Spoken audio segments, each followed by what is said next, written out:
কিছু confusing verb রয়েছে যেগুলো দেখতে একই রকম হলেও অর্থ অনুযায়ী কিন্তু তাদের টেন্সের পরিবর্তন হয়ে থাকে। দেখেন, হ্যাং হ্যাং দুটো দেখতে কিন্তু একই রকম, কিন্তু হ্যাং অর্থ যখন ফাঁসি দেওয়া বোঝাবে, গলায় ফাঁস বা ফাঁসি দেওয়া বোঝাবে, তখন এটার পাস্ট ফর্ম হবে হ্যাংড এবং হ্যাংড, পাস্ট পার্টিসিপল এবং পাস্ট দুইটা, হ্যাংড হ্যাংড।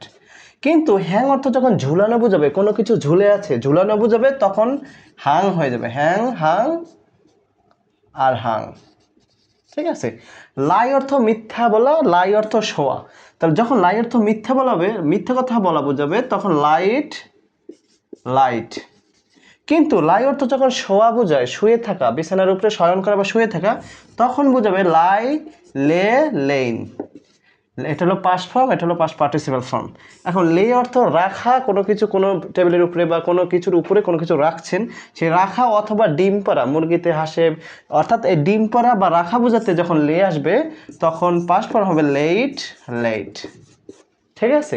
ভার্বগুলো কিন্তু খুবই কনফিউজিং, দেখতে একই রকম, কিন্তু অর্থ অনুযায়ী কিন্তু তাদের টেন্সের পরিবর্তন হচ্ছে, পাস্ট পার্টিসিপেলের পরিবর্তন হচ্ছে। তো এই বিষয়গুলো যদি আপনি মনে রাখতে পারেন, তাহলে কিন্তু পরীক্ষার হলে অবশ্যই সুফল পাবেন।